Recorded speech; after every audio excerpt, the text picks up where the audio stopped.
పరమాత్మ ప్రాప్తి చేసుకోవడం అనే అంశాన్ని మనము ఈ శ్రావణ మాస శుభ సమయంలో తీసుకున్నాం. దాని పేరే మీకు చెప్పాను, నిన్న కూడా చెప్పాను. దాని పేరే క్రియాత్మక యోగం. అతి అద్భుతమైనటువంటి యోగం ఇది.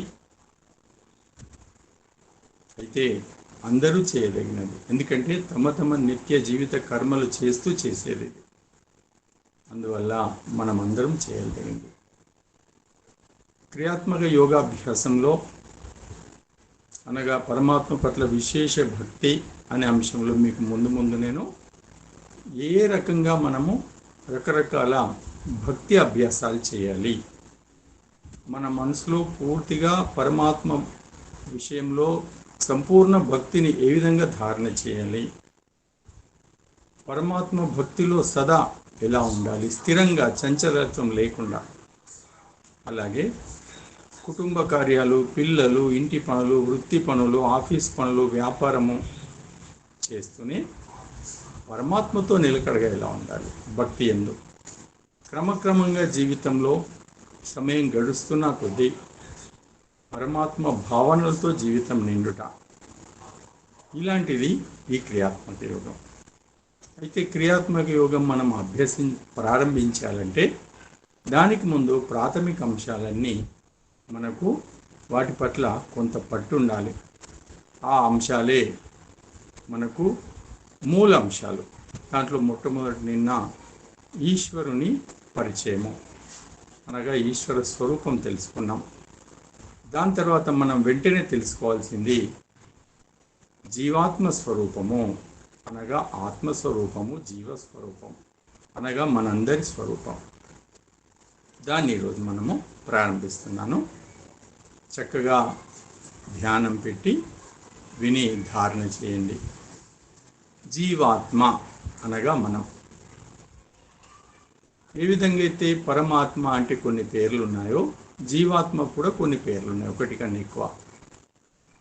జీవాత్మ దాన్నే మనం ఆత్మ అంటాం, దాన్నే మనం జీవుడు అని కూడా అంటాం. అనగా జీవాత్మ అన్న, ఆత్మ అన్న, జీవుడు అనగా మనలోని ఏ శక్తి ఉందో అదే. ఇంతేకాదు ఈ ఆత్మను పురుషుడు అని కూడా అంటారు.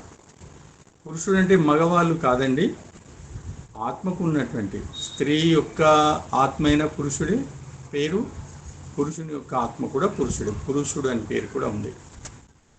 ద్రష్ట అని కూడా పేరు ఈ ఆత్మకు, ద్రష్ట. హంస అని కూడా ఒక పేరు ఉంది. ఈ రకంగా కొన్ని పేర్లు ఈ ఆత్మకు ఉన్నాయి.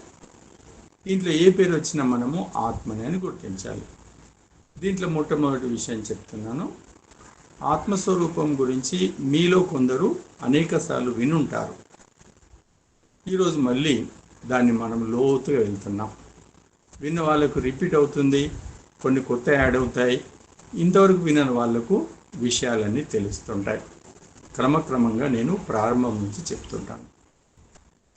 ఆత్మ అనగా మానవులమైన మనలో ఉన్న ఏదైతే మూల శక్తి ఉందో అదే ఆత్మ. ఈ శరీరం ఉందే, ఇది జడ పదార్థం. కానీ శరీరము కళ్ళ ద్వారా చూస్తుంది, చెవుల ద్వారా వింటుంది, చేతుల ద్వారా పనిచేస్తుంది, నోటి ద్వారా మాట్లాడుతుంది, కాళ్ళ ద్వారా నడుస్తుంది. మరి శరీరం జడ పదార్థము, కర్ర లాంటిది. ఈ పనులు చేయరాదే? ఒక కర్రతోని శరీరం చేస్తే ఆ కర్ర ఈ పనులు చేయదు. మరి ఇది ఎలా చేస్తుంది? లోపల ఆత్మ అనే శక్తి ఉంది, దానివల్ల ఈ పనులను చేస్తున్నారు. అదే ఆత్మ. అయితే ప్రతి మనిషికి ఒక ఆత్మ ఉంటుంది. ఎంతమంది మానవులు ఈ భూమి మీద ఉన్నారో ప్రతి మానవునికి ఒక ఆత్మ. అంతేకాదు మానవుడు కాకుండా మిగతా పశువులు, పక్షులు, క్రిములు, కీటకాలు, వృక్షాలు ఉన్నాయే, వీటన్నిటిలో కూడా ఒక్కొక్క శరీరంలో ఒక్కొక్క ఆత్మ ఉంటుంది. కాబట్టి ఇవన్నిటిని జీవులు అంటాం మనం. జీవులు అనగా మానవులు, పశువులు, పక్షులు అందరూ వస్తారు.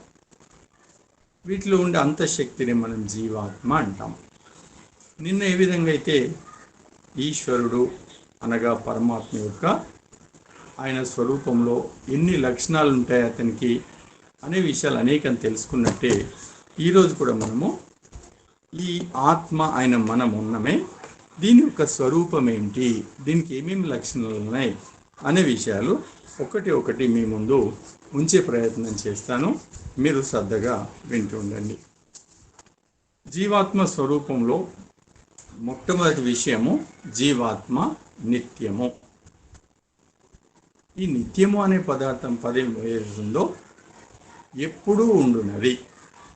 నిత్యము అనే దానికి అర్థం ఎప్పుడు ఉంది అంటే త్రికాలములలో ఒకప్పుడు ఇంతకుముందు ఉండే, ఇక ముందు భవిష్యత్తులో ఉంటుంది, ఇప్పుడు కూడా ఉంది.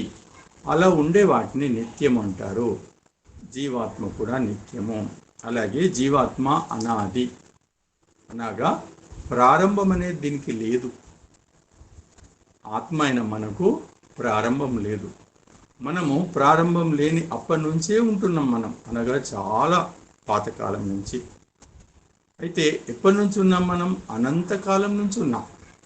కాలం అనంతం. అప్పటి నుంచి ఈ జీవాత్మ ఉంది. మళ్ళీ జీవాత్మకు ఆకారం ఉంటుందా అంటే ఇది నిరాకారం, అనగా కంటికి కనపడదు అని. నిరాకారం అనగా కంటికి కనపడదు. ఏ విధంగా గాలి ఉన్నప్పటికీ కంటికి కనపడదో ఆత్మ కూడా ఉండి కూడా కంటికి కనపడదు. అయితే సీమిత జ్ఞానం కలవాడు. జీవాత్మకు ఎంత జ్ఞానం ఉంటుంది? జీవాత్మ జ్ఞాన పదార్థం, చిత్ అని నిన్న చెప్పుకున్నామే. అది ఆత్మ కూడా చిత్ స్వరూపి అనగా జ్ఞాన స్వరూపి. కానీ ఎంత జ్ఞానం ఉంటుంది? సీమిత జ్ఞానం ఉంటుంది. దీన్నే అల్పజ్ఞాని అని కూడా అంటారు. సీమిత జ్ఞానం అంటే ఎంత? తన జీవితాన్ని తాను గడుపుకోవడానికి కావలసినంత జ్ఞానం ఉంటుంది. 4 వేదాల జ్ఞానము ఉంటుంది. అంతేకాదు ఈ భూమండలాన్ని ఒక రాజుగా అయి పరిపాలించేంత జ్ఞానం కూడా జీవాత్మకు ఉంటుంది.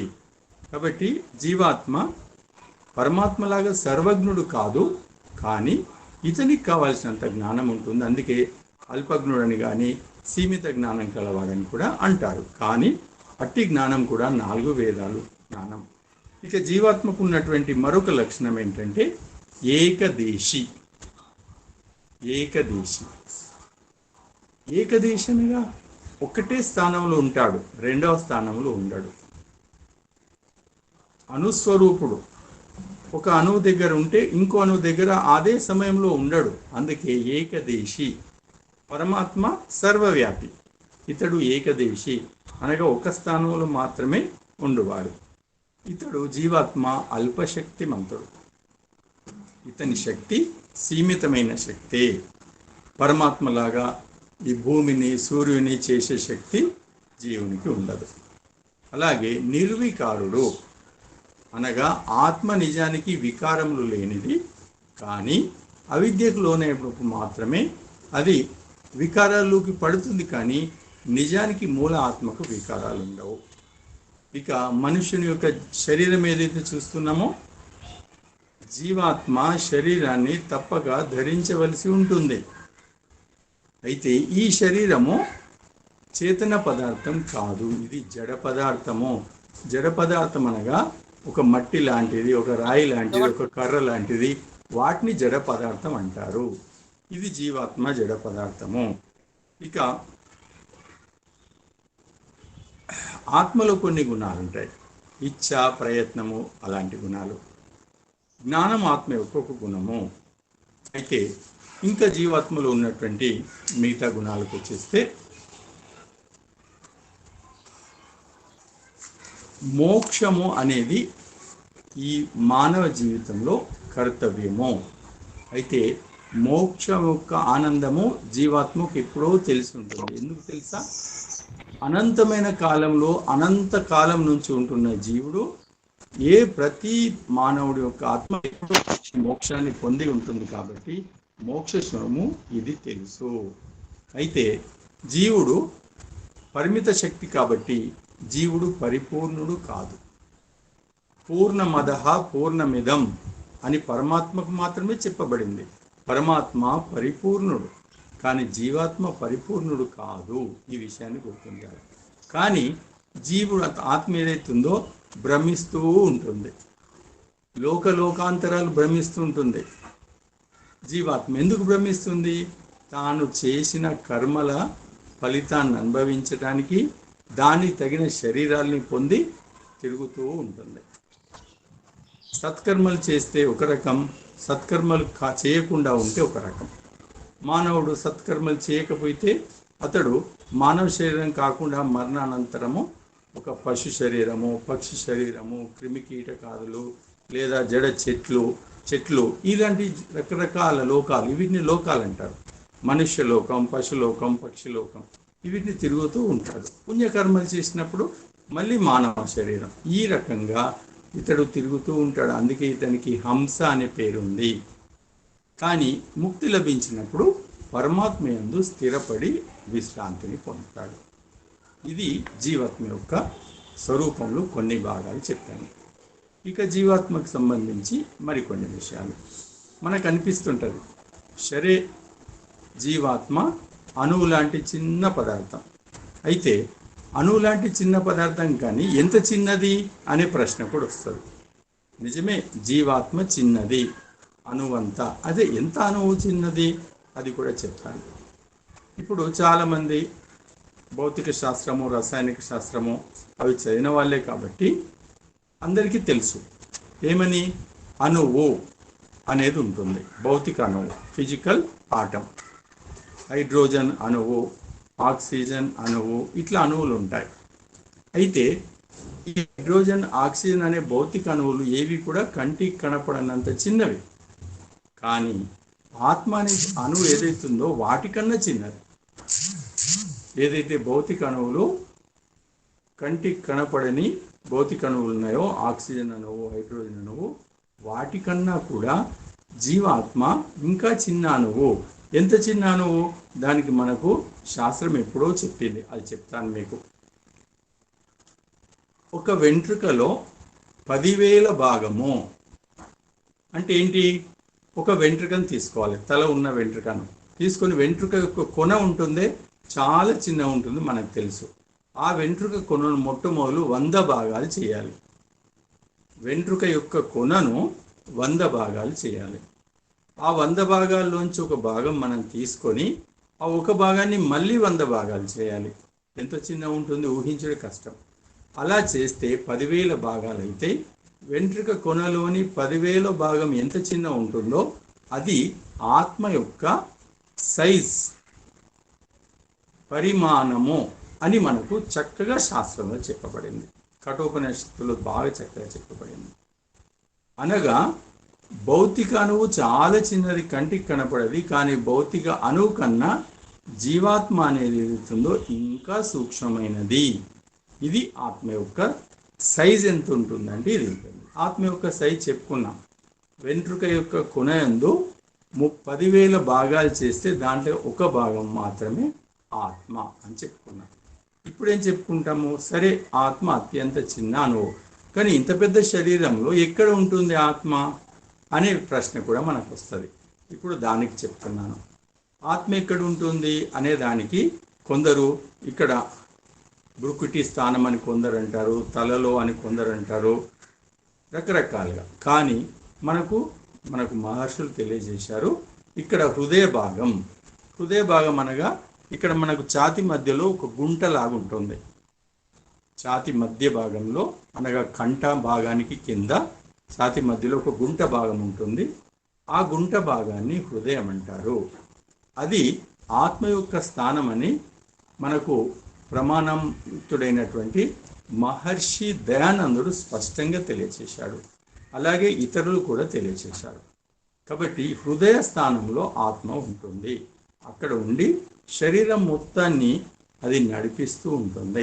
హృదయ స్థానంలో ఉన్నప్పటికీ తన పక్కకి ఉన్నటువంటి గుండెకాయని నడిపిస్తుంది, ఊపిరితిత్తులు నడిపిస్తుంది, మెదడు నడిపిస్తుంది, మొత్తం శరీరాన్ని నడిపిస్తుంది.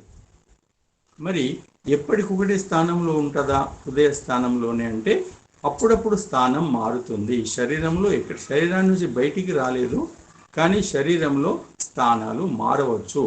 కాకపోతే ఉండేది మాత్రం ప్రధాన స్థానం హృదయ భాగమే. ఇది దీంట్లో ఉంది. ఇక మళ్ళీ ఒక ప్రశ్న మనకు వస్తుంది. సరే, ఆత్మ గురించి మనం చెప్పుకుంటున్నాం. మరి ఆత్మ అనేది పురుషుడా స్త్రీయా అనే ప్రశ్న వస్తుంది. ఇప్పుడు మానవులం మనం ఉన్నాం, దీంట్లో పురుషులు స్త్రీలు ఉన్నారు. పశువులు ఉన్నాయి, దాంట్లో కూడా పురుషులు స్త్రీలు. పక్షుల్లో కూడా పురుషులు స్త్రీలు ఉన్నట్టే ఆత్మ పురుషుడా స్త్రీయా లేక రెండా అనే ప్రశ్న వస్తుంది. అయితే నిజానికి శాస్త్రం మనకు స్పష్టం చేసింది, ఆత్మ అనేది ఏదైతుందో అది పురుషుడు కాదు, స్త్రీ కూడా కాదు. ఎంత స్పష్టంగా ఉంది. ఆత్మ పురుషుడు కాదు, స్త్రీ కాదు, నపుంసకుడు కూడా కాదు. మరి ఆత్మ పురుషుడు స్త్రీ కానప్పుడు ఇక్కడ భూమి మీద ఇంతమంది స్త్రీలు ఇంతమంది పురుషులు ఎలా అనే ప్రశ్న వస్తుంది.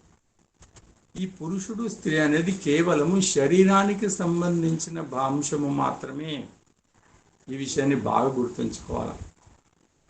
ఆత్మ విషయంలో పురుషుడా స్త్రీయా అనేటువంటి భావన మనకు వస్తే ఆత్మకు పురుషుడు స్త్రీ నపుంసకుడు అనేది లేదు. పురుషుడా స్త్రీ అనేది కేవలం శరీరానికి మాత్రమే ఉంటుంది, ఆత్మకు ఉండదు. మరి అటువంటప్పుడు శరీరాలు మారుతాయి కదా, అప్పుడు మార్పు రెండు వైపులు ఉంటుందా అని ఒక ప్రశ్న వస్తుంది. అవును, ఒక వ్యక్తి ఒక జన్మలో స్త్రీగా పుట్టాడు. స్త్రీగా పుట్టాడంటే స్త్రీ శరీరాన్ని ధరించాడు. ధరించిన తర్వాత అతనికి సహజంగా స్త్రీ లక్షణాలు వచ్చేస్తాయి. మనకందరికీ తెలుసు, ఎవరో ఒక్కరిద్దరికి అలాంటి లక్షణాలు ఉండకుండా విరుద్ధంగా ఉంటారు. కానీ స్త్రీగా పుట్టి నుంచి చిన్నప్పటి నుంచి అలాంటి భావాలు వస్తాయి. చుట్టుపక్కల ఉన్న వాళ్ళు అలాంటి భావాలు పెంచుతారు. నేను స్త్రీని అనే భావాన్ని ఉంటుంది, స్త్రీ లక్షణాలే ఉంటుంటాయి. సరే, ఆ స్త్రీ తన సమయం పూర్తయిపోయి ఈ జీవితం పూర్తయి మరణించింది. మరి ఆ స్త్రీలో ఉన్న ఆత్మ వచ్చే జన్మలో మళ్ళీ స్త్రీ అవుతుందా, పురుషుడు కావచ్చా? పురుషుడు కూడా కావచ్చు. ఒక్కసారి స్త్రీగా పుట్టింది, స్త్రీ శరీరంలో ఆత్మ పుడితే మళ్ళీ మళ్ళీ స్త్రీగా ఉంటుందని ఏం లేదు. ఈ జన్మలో స్త్రీగా ఉండి మరణించిన పిదప వచ్చే జన్మలో పురుషుడుగా పుట్టవచ్చు. ఒక జన్మలో పురుషుడుగా ఉండి మరణించిన పిదప వచ్చే జన్మలో స్త్రీగా పుట్టచ్చు. కాబట్టి సాధకులారా, స్త్రీయా పురుషుడా అనే భావము కేవలం శరీరానికి ఉంది, ఆత్మకు లేదు. ఆత్మ సహజంగా స్త్రీ కాదు, పురుషుడు కాదు, నపుంసకుడు కాదు. ఆత్మ మూడిట్లో లేది కాదు, ఆత్మ ఆత్మయే. అంతే. ఈ మూడు కేవలం శరీరాలకు మాత్రమే ఉంటుంది. అయితే స్త్రీగా పుట్టాలి అంటే దానికి సంబంధించిన కర్మలే అతను చేసి ఉండాలి. పురుషుడిగా పుట్టాలంటే అతనికి ఆ కర్మ ఫలాన్ని బట్టి అతడు స్త్రీ పురుషులో అనేది పుడతాడు. కానీ నిజానికి జీవాత్మ స్త్రీ కానీ పురుషుడు కానీ కాదు కాదు కాదు. ఇక దీని తర్వాత ఆత్మకు జన్మ మరణాలు ఉన్నాయా అనే ప్రశ్న చాలా మందికి వస్తాయి. ఆత్మకు జన్మ మరణాలు ఉన్నాయా? నిజానికి ఆత్మకు జన్మ మరణాలు ఉండవు. జన్మించుట మరణించుట శరీరానికి మాత్రమే ఉంటుంది. ఆత్మ అయిన మనకు కొత్తగా జన్మించడం ఉండదు, ఒకసారి మరణించడం ఉండదు. అందుకే మనము జన్మ మరణం లేని శాశ్వత ఆత్మలం అనేటువంటి విషయాన్ని గ్రహించిన వ్యక్తి ఎంతో ధైర్యంగా ఉంటాడు. అట్టి వ్యక్తి మరణానికి కూడా భయపడడు. మరణం అంటే ఏంటిది? వెంటనే మరొక జన్మ. కాబట్టి మనము జన్మ మరణం లేని శాశ్వతమైన ఆత్మలం. జన్మ మరణములు శరీరానికి ఉన్నాయి, ఆత్మ అయిన మనకు లేవు. ఇంకో ప్రశ్న వస్తుంది ఇక్కడ. సరే, ఆత్మలు ఎన్ని ఉన్నాయి కదా, ఈ ఆత్మల సంఖ్య ఏమన్నా ఉందా అనే ప్రశ్న వస్తుంది. పరమాత్మ అయితే ఒక్కడే అని చెప్పుకున్నాం, అతడు ఒక్కడే. మరి ఆత్మల సంఖ్య ఉందా అనే ప్రశ్న వస్తే అవును, ఆత్మల సంఖ్య ఉంటుంది. కానీ మనకు అది తెలియదు. పరమాత్మకు మాత్రమే ఆత్మల సంఖ్య తెలుసు. ఆత్మల సంఖ్య చాలా పెద్దగా ఉంటుంది. ఎందుకంటే మనం చూస్తున్నాం, భూమి మీద మానవులే 700-800 కోట్లు ఉన్నారు. ఇక పశుపక్షులు, క్రిమికీటక అనేకం ఉన్నాయి. మళ్ళీ ఇతర వేరే చోట్లలో కూడా ఉంటారు. కాబట్టి ఆత్మల సంఖ్య చాలా పెద్దగా ఉంటుంది. కానీ మనకు తెలియదు, కాకపోతే పరమాత్మకు మాత్రం తెలుసు. ఇక ఇంకో ప్రశ్న వస్తుంది మనకు. సరే, మానవ శరీరంలో ఆత్మ ఉంది, అలాగే ఏనుగులో కూడా ఆత్మ ఉంటుంది, ఒక ఎలుకలో కూడా ఆత్మ ఉంటుంది. మానవుల్లో ఉన్న ఆత్మ ఏనుగులో ఉన్న ఆత్మ ఒకటే రకంగా ఉంటుందా, లేక ఏనుగులో ఉన్న ఆత్మ పెద్దగా ఉంటుందా, ఎలుకలో ఉన్న ఆత్మ చిన్నగా ఉంటుందా అనే ప్రశ్న వస్తుంది. ఎందుకంటే ఏనుగు శరీరం చాలా పెద్దది కాబట్టి పెద్ద ఆత్మ ఉంటుందా, ఎలుక శరీరము చీమ శరీరం, ఇంకా చీమ చాలా చిన్నది కాబట్టి చిన్న ఆత్మ ఉంటుందా, మానవుడు శరీరం మీడియం కాబట్టి మీడియం ఆత్మ ఉంటుందా అని అనేక ప్రశ్నలు వస్తాయి. ఇలాంటిది ఉండదు, అలాంటిది ఉండదు. ఏ ఆత్మ ఈ మానవుని శరీరంలో ఉంటుందో అలాంటి ఆత్మ మాత్రమే ఏనుగులో కానీ చీమలో కానీ ఉంటుంది. చీమ శరీరానికి ఏనుగు శరీరాన్ని మనకు పోల్చి చూస్తే ఓహో చాలా తేడా ఉంటుంది. అంత మాత్రాన చీమలు చిన్న ఉంది కాబట్టి చిన్న ఆత్మ, ఏనుగు పెద్దగా ఉంది కాబట్టి పెద్ద ఆత్మ అనేది ఉండదు. ఆత్మ ఒక్కటే.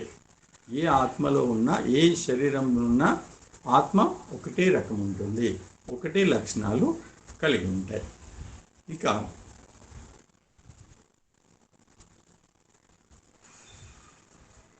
జీవాత్మలో శక్తులు ఉంటాయా, ఎన్ని శక్తులు ఉంటాయి అనే ప్రశ్న వస్తుంది మనకు.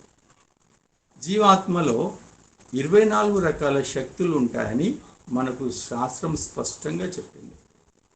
అయితే 24 రకాల శక్తులు ముక్తి సమయంలో మొత్తం అతనికి ఆ క్రియామానమై ఉంటాయి. ఎందుకంటే ముక్తి సమయంలో ఈ కనపడుతున్న శరీరం ఉండదు, ఇంకా ఏ శరీరం ఉండదు, కేవలం ఆత్మ మాత్రమే ఉంటుంది. అప్పుడు ఆత్మ యొక్క సహజ సిద్ధమైన 24 శక్తులు అప్పుడు ప్రకటితమవుతాయి. అట్టి శక్తుల ద్వారా ఆత్మ పరమాత్మ యందు తాను ఇచ్చం వచ్చినటువంటి స్థలానికి వెళ్తుంది, ఇతర జీవాత్మలతో ముక్తాత్మలతో కలుస్తుంది, అలా విహరిస్తూ ఆనందాన్ని పొందుతుంది. దానికి ఉన్నటువంటి 24 రకాల శక్తుల్లో చూచుట, వినుట, ఆలోచించుట, నిర్ణయించుట, గతి, బల, పరాక్రమ అనేటువంటి రకరకాల పేర్లు ఉన్నాయి. 24 రకాల శక్తులు జీవాత్మకు ఉంటాయి. మరి ముక్తి సమయంలో 24 రకాల శక్తులు ఉంటే శరీరధారణ చేసినప్పుడు కూడా 24 రకాల శక్తులు ఉంటాయా అనే ప్రశ్న వస్తుంది. దీనికి జవాబు ఏంటంటే అవును. ముక్తి సమయంలో ఏ విధంగా 24 రకాల శక్తులు ఉంటాయో ఈ శరీర ధారణతో మనం ఉన్నప్పుడు కూడా, ఈ శరీరంలో ఉన్నప్పుడు కూడా 24 రకాల శక్తులు ఉంటాయి. కానీ మానవుల్లో అవిద్య అనేది ఉంటుంది. దానివల్ల ఆ 24 రకాల శక్తులు వికసింపవు, అవిద్య వాటిని వికసింప చేయదు. అలాగే పశుపక్షుల్లో ఉన్నటువంటి ఆత్మలో కూడా 24 శక్తులు ఉంటాయి. కానీ పశువుల్లో మానవుని కన్నా విపరీతమైన అవిద్య ఉంటుంది. కానీ వాటిలలో అందువల్ల ఏ శక్తులు వాటిలో వికసించవు. కానీ మానవుల్లో కూడా అవిద్య ఉండడం వల్ల అట్టి శక్తులు వికసించవు. కానీ క్రమక్రమంగా యోగాభ్యాసంతో యోగి అయి తన అంతఃకరణ శుద్ధి చేసి క్రమక్రమంగా వెళ్తున్నటువంటి ఆ జీవాత్మకు కొన్ని శక్తులు వికసిస్తాయి. అందుకే మనం మహర్షి దయానందుల్లో, స్వామి వివేకానందుల్లో ఒక్కొక్క వాళ్ళలో గొప్ప గొప్ప శక్తుల్ని మనం చూసాం. అవిద్య తొలగిన కొద్దీ కొన్ని శక్తులు వికసిస్తాయి.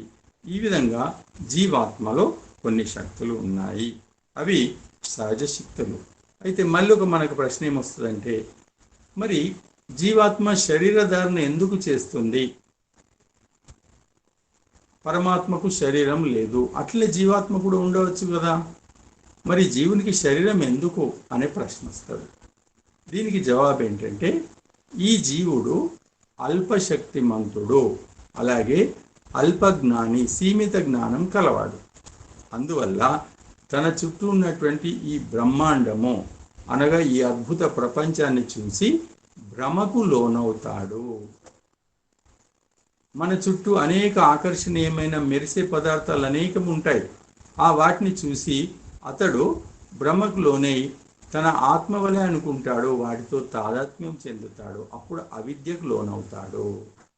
కానీ ఎవరైతే తన చుట్టూ నచికేతుడి విషయంలో మనకు తెలుసు, యమాచార్యుడు అనేక ప్రలోభాలు పెట్టినా వేటికి లొంగలేదు.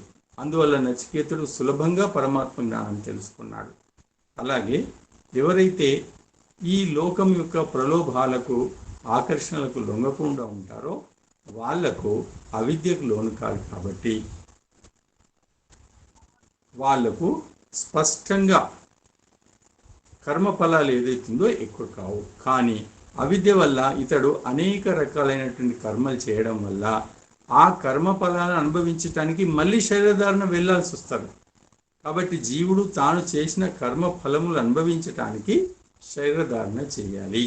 మరి ఇంతేనా, ఇంకేముందా అంటే ఇంకోటి ఉంది, పురుషార్థం చేయటానికి. అనగా పరమాత్మ మహాపురుషార్థి, ఎప్పుడు పురుషార్థం చేస్తాడు. ఆయన పురుషార్థం వల్లనే ఈ ప్రపంచమంతా పనిచేస్తుంది. నిన్న చెప్పాను, పరమాత్మ ఈ విశ్వానికి ఆత్మ, అందుకే పరమాత్మకు విశ్వాత్మ అని పేరుంది. ఎలా? పరమాత్మ ఈ విశ్వంలోని ప్రతి దాంట్లో ఉంటాడు. సూర్యునికి ఆత్మ పరమాత్మ, ఏ విధంగా ఆత్మలకు ఆత్మ పరమాత్మనో సూర్యునికి ఆత్మ పరమాత్మ ఉండి అందులో ఉన్న ఆత్మ అయిన మన పరమాత్మ ఆ సూర్యుని ప్రకాశింపజేస్తాడు. చంద్రునికి ఆత్మ పరమాత్మ చంద్రుని నడిపిస్తాడు. ఈ భూమికి ఆత్మ పరమాత్మ నడిపిస్తాడు. అంతెందుకు, అగ్ని మనం వాడతామే, అగ్నికి ఆత్మ కూడా పరమాత్మ, అగ్నిని నడిపిస్తాడు. ఈ విధంగా అన్ని పదార్థాలకు ఆత్మ అయిన పరమాత్మ సమస్త విశ్వానికి ఆత్మ అయి దాన్ని నడిపిస్తాడు. అలాగే ఈ మానవుడు ఆ పరమాత్మ ఏంటి, శరీరం లేకుండానే పనిచేస్తాడు, సర్వశక్తిమంతుడు కాబట్టి. కానీ ఈ జీవునికి అలాంటి అవకాశం లేదు. శరీరం లేకుండా ఇతడు ఏ పని చేయలేడు. కాబట్టి ఇతడు కర్మ చేయాలి, పురుషార్థం చేయాలి, పురుషార్థం చేసి పరమాత్మను పొందాలి. అందుకోసం తప్పనిసరిగా శరీరాన్ని పొందాలి. అందువల్ల ఈ మానవులకు శరీరం ఎందుకు వస్తుంది, జీవులకు శరీరం ఎందుకు వస్తుందంటే చేసిన పనులు కర్మ ఫలం అనుభవించటానికి మరియు పురుషార్థం చేసి పరమాత్మను పొందటానికి మనందరికీ శరీరములు ధరించవలసి వస్తుంది.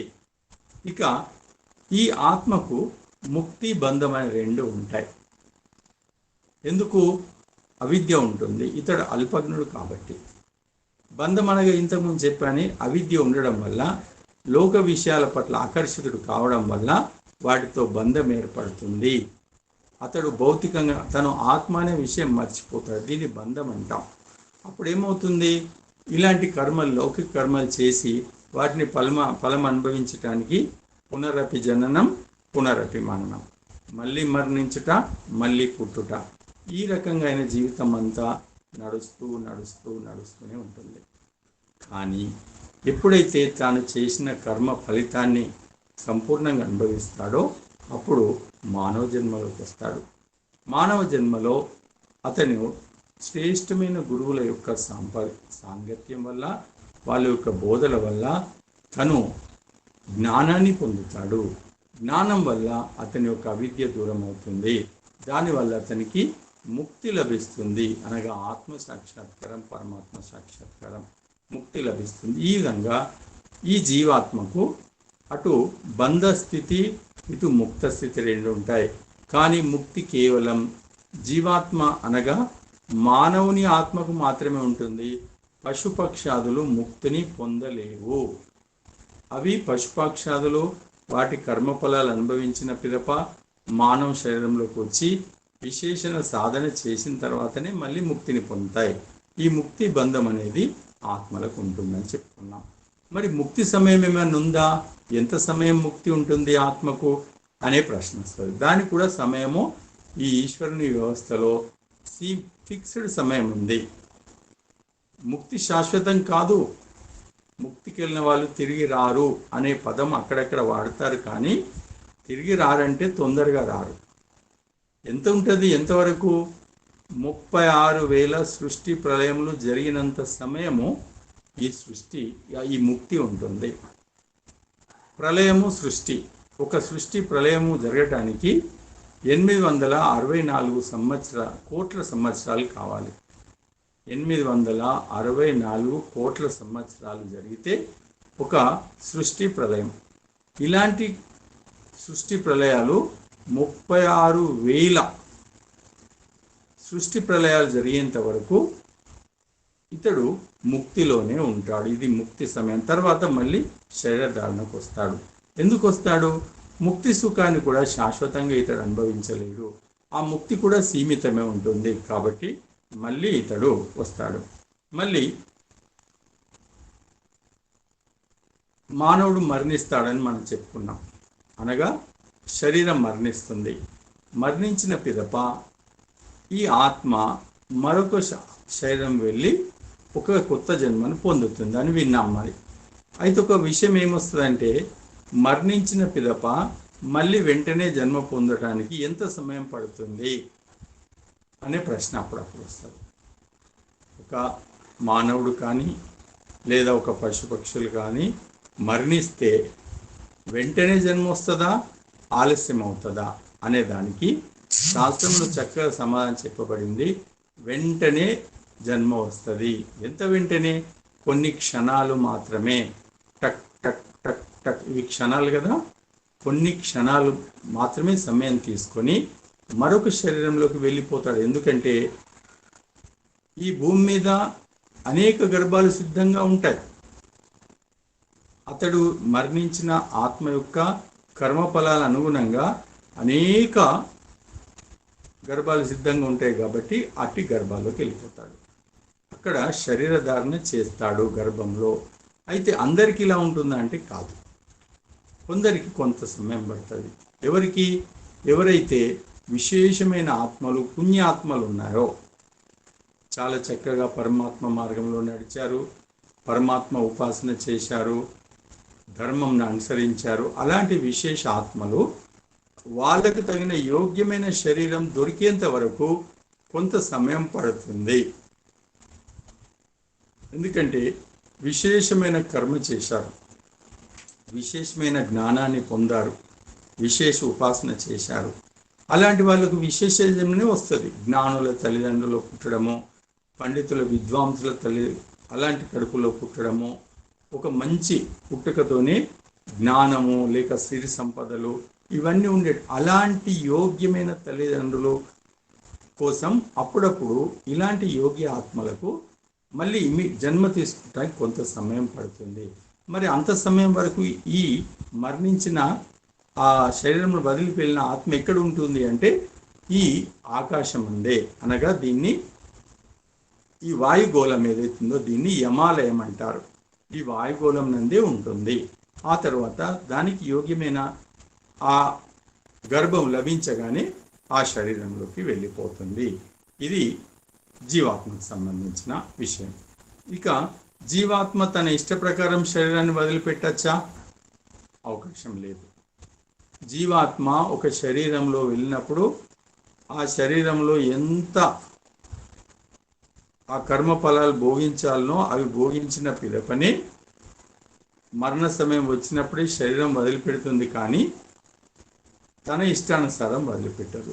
అలాగే ఆత్మ తన ఇష్టమైన శరీరాన్ని ఎన్నుకోవచ్చా? అవకాశం లేదు. నీవు ఇంతవరకు ఏ కర్మలు చేసుకున్నావో ఆ ఫలాలు అనుభవించడానికి మాత్రమే నువ్వు ఆ శరీరంలోనికి ఈశ్వర వ్యవస్థలో అనుగుణంగా వెళ్ళిపోతావు. కానీ నువ్వు ఒక శరీరాన్ని జన్మను సెలెక్ట్ చేసుకుంటానికి అవకాశం లేదు. కాకపోతే నేను ఫలానా జన్మ రావాలనుకుంటే నీవు మొదటి నుంచి అలాంటి శ్రేష్ఠ కర్మలు చేస్తే ఆ కర్మల ఫలితం అనుభవించడానికి ఆ జన్మలకు వెళ్తావు. కానీ మరణించిన సమయంలో అనుకోవడానికి వీల్లేదు. అయితే మరణించిన తర్వాత జీవాత్మ ఏదైతుందో దానికి తాను మరణించాను, శరీరాన్ని వదిలాను, వేరే శరీరానికి వెళ్తున్నానని తెలుస్తుందా అనే ప్రశ్న వస్తుంది. మరణించిన తర్వాత శరీరం నుంచి వెళ్ళిపోతుంది ఆత్మ. అట్టి ఆత్మ మళ్ళీ ఒక శరీరానికి వెళ్ళేంత వరకు నేను ఈ శరీరం నుంచి వెళ్ళొచ్చాను, ఈ శరీరానికి తెలుస్తుందా అంటే తెలియదు. ఎందుకు తెలియదు? మరణించిన పిదప మళ్ళీ ఒక శరీరంకి వెళ్ళి జన్మ తీసుకునేంత వరకు అట్టి ఆత్మ మూర్ఛిత స్థితిలో ఉంటుంది. మూర్ఛిత స్థితి, ఆ మూర్ఛావస్థ ఉంటుంది. కాబట్టి తాను శరీరం మారుస్తున్నట్టు కానీ ఫలానా కుటుంబం నుంచి వచ్చినట్టు కానీ ఇవేమీ అట్టి జీవాత్మకు తెలియదు. ఇక మరొక ప్రశ్న మనకు వస్తుంది. ప్రళయం అనేది ఉంది కదా, ప్రళయం సమయంలో ఈ ఆత్మలన్నీ ఎక్కడ ఉంటాయి, ఏ స్థితిలో ఉంటాయని ఉంటుంది. మనకు సృష్టి, స్థితి, ప్రళయాలు 3 ఉన్నాయి. పరమాత్మ మన కోసము ఈ పెద్ద భూమి అనేటువంటి ఈ ఇంటిని తయారు చేసి ఇస్తాడు. కానీ ఇది కూడా సీమిత సమయం ఉంటుంది. ఏది కూడా శాశ్వతం కాదు. ఈ భూమి మీద ఈ భూమి కూడా ఒకసారి దీని కాలం పూర్తవుతుంది, సూర్యుని కాలం కూడా పూర్తవుతుంది. అలా ఈ నిర్మింపబడ్డ సృష్టి అంతా మళ్ళీ తన అస్తిత్వాన్ని కోల్పోవడాన్ని ప్రళయం అంటారు. అప్పుడు భూమి లేనప్పుడు భూమి మీద ఉన్నటువంటి సమస్త ప్రాణులు ఎక్కడ ఉంటాయి అనే ప్రశ్న వస్తుంది. ఈ సమస్త ప్రాణులు తమ శరీరాన్ని కోల్పోతాయి. కాబట్టి ఎందుకంటే భూమి కూడా అటు ప్రళయ సమయంలో బగ్గుమని మండిపోతుంటుంది. కాబట్టి అన్ని శరీరాలు కాలిపోతాయి. అప్పుడు ఈ ఆత్మలన్నీ పరమాత్మని చేరే ఉంటాయి. ఏ స్థితిలో ఉంటాయి? మూర్ఛిత స్థితిలో ఉంటాయి. ఎంత సమయం ఉంటాయి? మళ్ళీ సృష్టి జరిగేంత వరకు. ప్రళయం జరిగితే మళ్ళీ సృష్టి జరిగేంత వరకు, అంత సమయం వరకు ఈ జీవాత్మలన్నీ పరమాత్మ యందే ఉంటాయి. కానీ మూర్ఛిత స్థితిలో ప్రళయం జరుగుతుందని కూడా ఈ ఆత్మలకు తెలియదు. కానీ ప్రళయ సమయం నాటికే ముక్తావస్థలో ఉన్న కొన్ని ఆత్మలు ఉంటాయి. అట్టి ఆత్మలకు మాత్రము మూర్ఛిత స్థితిలో కాకుండా పరమాత్మ యందే ముక్తి ఆనందాన్ని పొందుతూ ఉంటాయి. వాటికి అట్టి ముక్తి ఆనందంలో ఉన్న ఆ ఆత్మలకు ఈ భూమి మీద ఈ మొత్తం విశ్వంలో ప్రళయం జరుగుతుంది కూడా తెలుస్తుంది వాటికి. ఎందుకంటే వాటి ముక్తానందంలో ఉంటే బ్రహ్మం నందు, పరమాత్మ యందు. కాబట్టి వాటికి ఓహో ప్రళయం జరుగుతుంది అని చూస్తాయి. మళ్ళీ కొత్తగా సృష్టి జరుగుతుంటే ఓహో సృష్టి జరుగుతుంది అని ఆ ఆత్మలకు తెలుస్తాయి. కానీ ముక్త స్థితిని పొందకుండా ఈ బద్ధావస్థలో ఉన్నటువంటి ఆత్మలకు మాత్రము తమకు ఏం జరుగుతుందో తెలియదు. ముక్తి సమయంలో అంటే ప్రళయ సమయంలో అవన్నీ శరీరాన్ని కోల్పోయి పరమాత్మ యందే ఉంటాయి. కాకపోతే గాఢ మూర్ఛావస్థలో ఉంటాయి. ఇది దీనికి సంబంధించిన ఒక అంశము. ఇక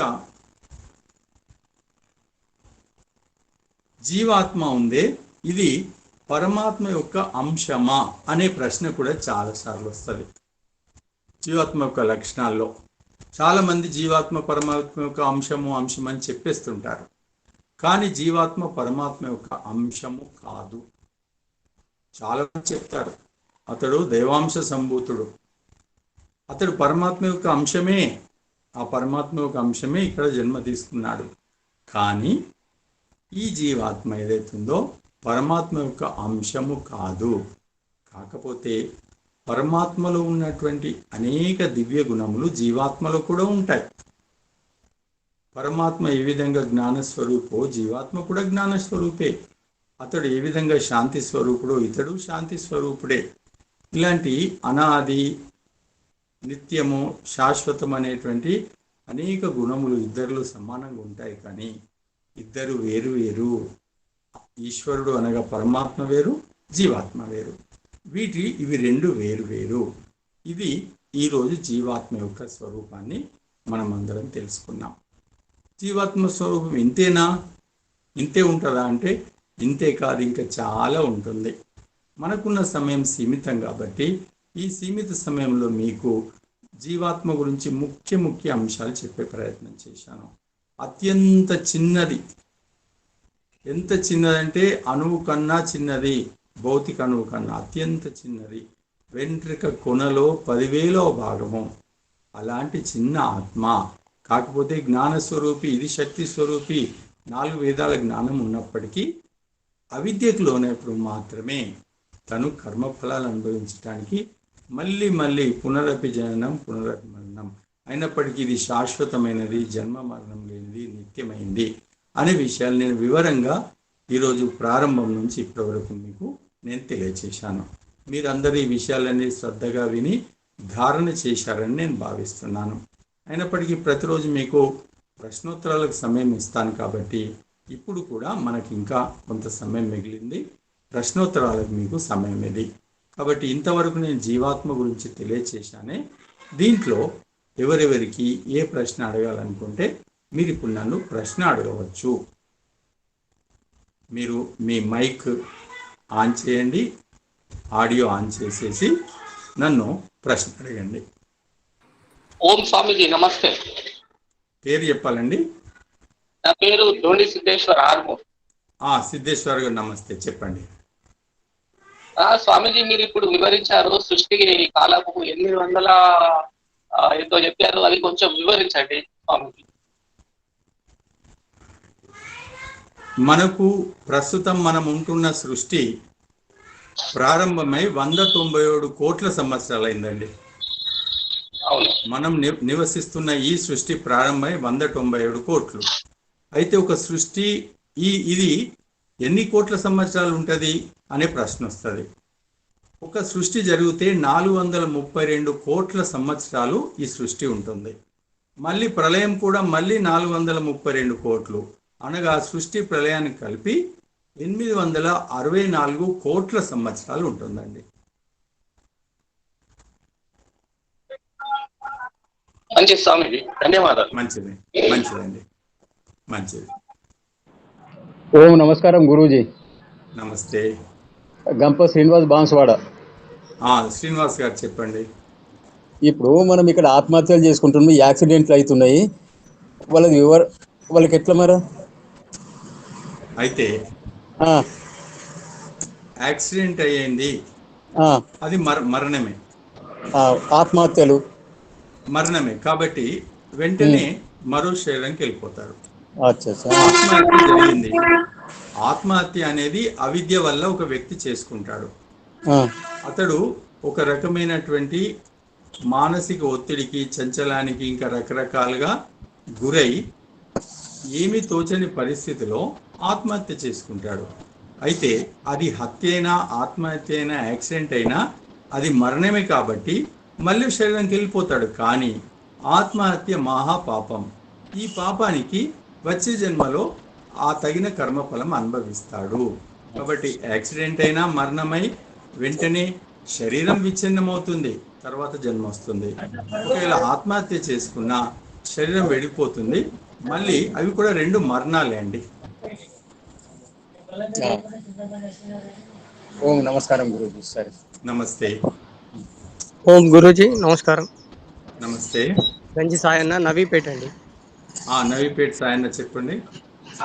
గురూజీ ఆత్మ హృదయ స్థానంలో ఉండి సంచరిస్తూ ఉంటుందంటారు కదా అన్నారు మీరు, అది మరి భృకుటి వైపు కూడా ప్రయాణిస్తుందా? చాలా మంది భృకుటి మధ్యంలో ఉంటుందని చెప్తూ ఉంటారు. మహర్షి దయానందుతో పాటు అనేక మంది ఋషులు ఈ హృదయ స్థానం ఏదైతుందో ఛాతి మధ్యలో గుంట భాగం, అది హృదయ స్థానం, అది ఆత్మస్థానం. అంతేకాదు మనకు పరమాత్మ కూడా అక్కడే దర్శనమిస్తాడు, హృదయ స్థానం అని చెప్పబడింది. అయినప్పటికీ ఆత్మ ఒక్కొక్క స్థితిలో శరీరంలో కూడా అది కదులుతూ ఉంటుంది. ఆ కదలికలో బుకిటి స్థానం కూడా ఆత్మ రావచ్చు. ధన్యవాదాలు గురూజీ. మిమ్మల్ని ప్రత్యక్షంగా కలుసుకోవాలంటే ఎలా గురూజీ? ఫోన్లో మాట్లాడండి మొట్టమొదలు. మంచిది. నా ఫోన్ నంబర్ మీ దగ్గర ఉంది కదా? ఉందండి. ఫోన్లో మాట్లాడితే నేను అన్ని డీటెయిల్స్ చెప్తాను మీకు. మంచిదండి, ధన్యవాదాలు. మంచిది.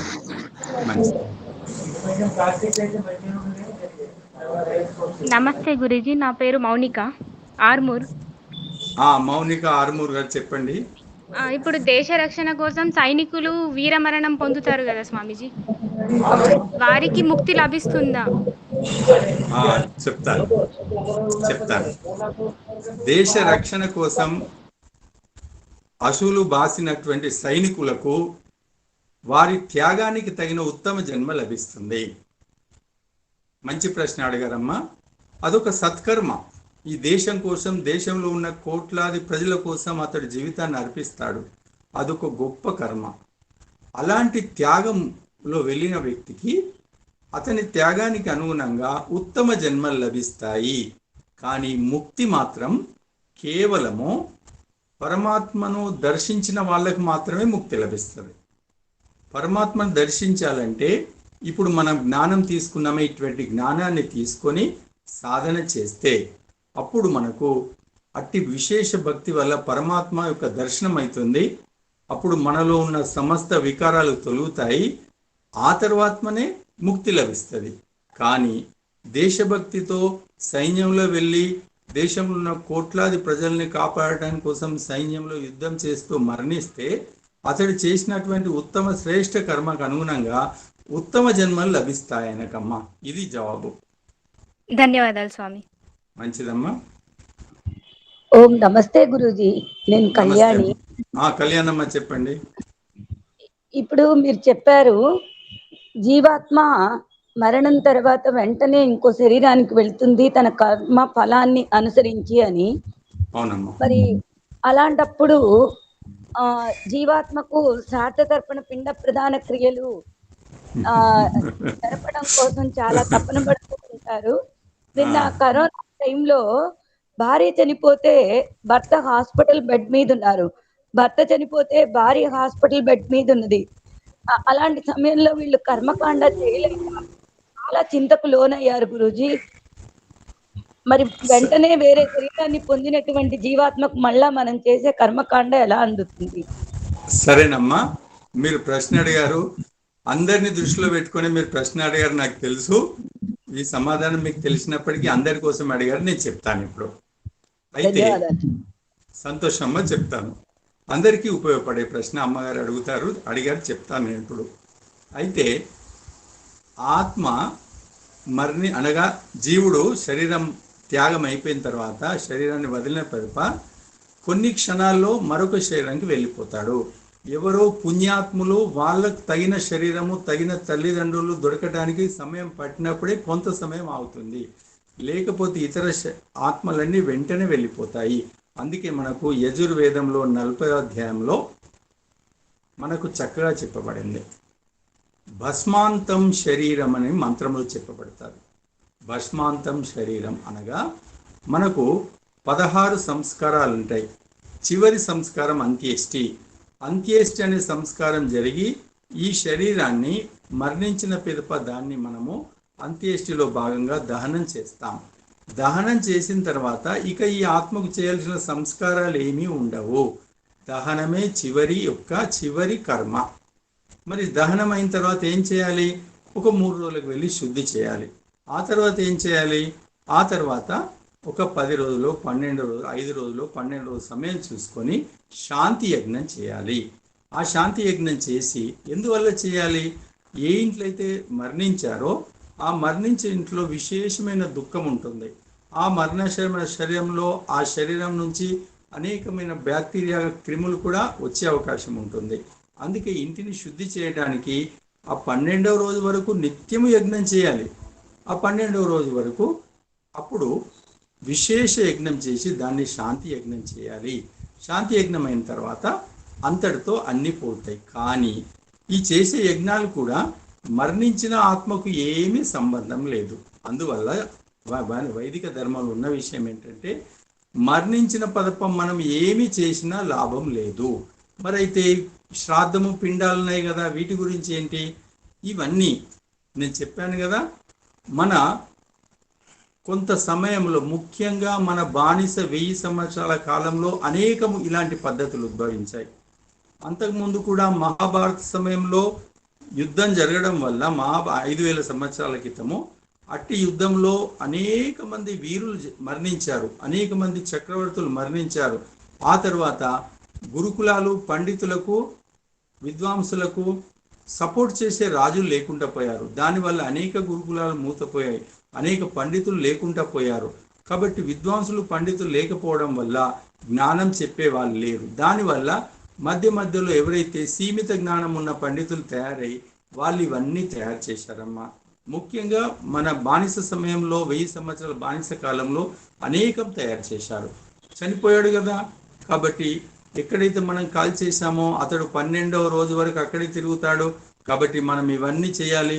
మళ్ళీ ఇంట్లో కూడా జీవాత్మ తిరుగుతుంది. కాబట్టి మనం శ్రాద్ధం చేయాలి, పిండ ప్రదానం చేయాలి, దానం చేయాలి. ఇవన్నీ మధ్యవర్తులు పుట్టించినవి మాత్రమే. ఒక్కసారి చనిపోయిన తర్వాత అట్టి జీవాత్మ మూర్ఛ స్థితిలో ఉండి నేను ఏ కుటుంబం నుంచి వచ్చాను, నా భర్త, భార్య ఎవరు, నా పిల్లలు ఎవరు అని కూడా ఆత్మకు తెలియదు. అలాంటప్పుడు మనం ఇక్కడి నుంచి పిండం పంపిస్తే దానికి అందదు. ఇవన్నీ మధ్యవర్తులు తయారు చేసిందే. కాబట్టి ఇవన్నీ అవిద్యకు సంబంధించిన విషయాలు. కానీ మన వైదిక జ్ఞానంలో మనము వాటిని లెక్క పెట్టకూడదమ్మా. మీరు అడిగిన దానికి జవాబు ఇది. నమస్తే గురూజీ. నమస్తే. రామకృష్ణ కంచిచారండి. చెప్పండి. గురూజీ, జీవాత్మ పుట్టినప్పుడు ఆయుష్ నిర్ణయించబడుతుందా, లేకపోతే చేసే కర్మను బట్టి ఆయుష్ నిర్ణయించబడుతుందా? మంచి ప్రశ్న వేశారు, చెప్తాను. మరణించినప్పుడు ఒక జన్మలో మరణ సమయం ఏదైతే ఉంటుందో ఆ మరణ సమయంలో ఉన్న స్థితే వచ్చే జన్మ ఎంత ఉండాలి అనేది నిర్ణయం ఉంటుంది. అంటే ఎలా చెప్తాను మీకు, కర్మ ఫలాలు మాత్రమే నిర్ణయిస్తాయి. ఇవి మనకు ఎన్ని జన్మల కర్మ ఫలాలు ఉంటాయంటే ఓహో అనేక జన్మలు, 10 జన్మలు, 20 జన్మలు, 100 జన్మల క్రితం కూడా కర్మ ఫలాలు మనలో ఉంటాయి. ఎందుకు ఉంటాయంటే మనం చేసిన కర్మల యొక్క ఫలితము వెంటనే రావు, అన్నీ కొన్ని మాత్రమే వస్తాయి. కొన్ని ఒక జన్మ తర్వాత, మరికొన్ని 10 జన్మల తర్వాత ఇట్లా కర్మ ఫలాలు వస్తాయి. అయితే ఒక వ్యక్తి ఒకరోజు మరణించాడు. మరణించిన సమయంలో అతనిలో క్రియామానమైన కొన్ని కర్మ ఫలాలు ఉంటాయి. మన కర్మలన్నీ ఒకేసారి క్రియామానం కావు. దాంట్లో పక్వానికి వస్తాడు అని ఒకటి ఉంటుంది. ఏ కర్మలు పక్వానికి వచ్చాయో అవన్నీ కలిపి వచ్చే జన్మ నిర్ణయిస్తాయి. ఆ కర్మల్లో కొన్ని దుష్కర్మలు ఉండొచ్చు, కొన్ని సత్కర్మలు ఉండొచ్చు. సత్కర్మలు ఎక్కువ అయితే మనకు మానవ జన్మ, దాంట్లో శ్రేష్ఠ జన్మలు వెళ్తాయి. దుష్కర్మలు ఎక్కువ వచ్చినప్పుడు అవి ఇతర జన్మలకు వెళ్తాయి. అయితే మరణ సమయంలో ఏ ఏ కర్మలు పక్వానికి వచ్చి ఉన్నాయో అవి ఏ జన్మ అయినా ఉండవచ్చు, ఆ జన్మ కూడా ఉండవచ్చు. ఆ జన్మ ఆ పక్వానికి వచ్చిన కర్మలో ఎన్ని సంవత్సరాలు జీవించాలి, అసలు ఏ శరీరంలో పోవాలి, మానవ శరీరమా పశుపక్షాదుల వెళ్తే ఆ శరీరంలో ఎన్ని సంవత్సరాలు జీవించాలి, మళ్ళీ ఎలాంటి భోగం ఉంటుంది, పుట్టడమే కోటీశ్వరుల ఇంట్లో పుడతాడా, మధ్యస్థుల, బీదవాళ్ళ, ఇవన్నీ నిర్ణయించేది మనలో కర్మలు, పక్వానికి వచ్చిన కర్మలు ఉందే అవే నిర్ణయిస్తాయండి. దాన్ని బట్టే ఏ శరీరము, ఎంత ఆయువు, ఎలాంటి సుఖాలు అనేది నిర్ణయం అవుతుందండి. ధన్యవాదాలు గురూజీ. మంచిదండి. నమస్కారం గురూజీ. నమస్తే. జ్ఞానేశ్వర్ గురూజీ నా పేరు, జుక్కల్ నుంచి. జ్ఞానేష్ చెప్పండి. గురూజీ గారు, ఆత్మ గురించి ఒక శ్లోకాన్ని చెప్తా గురూజీ గారు. నేను చెప్పండి. నైనం చిందాంతి శస్త్రాన్ని నైనం దహతి పావక నచైనంక్లే దయంత్యాపో నశ్యతి మారుత అనే శ్లోకం ఉంది గురూజీ. దాని గురించి కొద్దిగా వివరించి చెప్పగలరా? తప్పకుండా. మీరు చెప్పింది భగవద్గీత సంబంధించింది, కానీ ఇది వేదానుకూలం. అంటే ఏంటిదంటే నైనం చిందంతి శస్త్రాన్ని, శస్త్రం అనగా బాణాలు, ఇవన్నీ ఆయుధాలు, కత్తి లాంటి. ఈ బాణాలు, ఆయుధాలు శరీరాన్ని మాత్రమే ఖండిస్తాయి కానీ ఆత్మను ఖండించవు. నైనం చిందంతి, ఆత్మను ఏ శస్త్రం కూడా ఖండించదు. నైనం దహతి పావక అంటే నీరు శరీరాన్ని తడుపుతుంది కానీ నీరు ఆత్మను తడపదు. నైనం చిందంతి శస్త్రాన్ని నైనం దహతి పావక. ఇంకా తర్వాత ఏమన్నారు? నచైనంక్లే దయంతాపో మారుత అనగా ఈ మనకు అగ్ని ఉందే, అగ్ని కూడా శరీరాన్ని దహిస్తుంది కానీ ఈ ఆత్మను దహించలేదు. అలాగే వాయువు ఉందే, ఒక వాయువు వచ్చేసి ఒక మండుతున్నటువంటి దీపాన్ని ఆర్పివేస్తుంది కానీ ఆత్మను అనే దీపాన్ని ఆర్పివేయదు. అనగా అర్థం ఏంటంటే ఆత్మ ఏ శస్త్రాలకు ఖండింపబడనిది, అలాగే నీటితో తడపబడనిది, అలాగే అగ్నితో దహింపబడనిది, అలాగే వాయువుచే ఆర్పివేయబడనిది అని దీని అర్థం అండి. ఓకే గురూజీ. అయితే సమయం పూర్తయింది, నేను శాంతి పాఠం చెప్తాను. అనంతరం ఇంకెవరైనా ప్రశ్నలు అడిగితే అడగండి. ఓం ద్యౌ శాంతిరంతరిక్షం శాంతి, పృథివీ శాంతిరాప శాంతి, ఓషధయ శాంతి, వనస్పతయ శాంతిర్విశ్వే దేవాః శాంతి, బ్రహ్మ శాంతి సర్వం శాంతి, శాంతిరేవ శాంతి సామా శాంతిరేతి. ఓం శాంతి శాంతి శాంతి. ఇంకెవరు అడుగుతున్నట్టుండ్రు?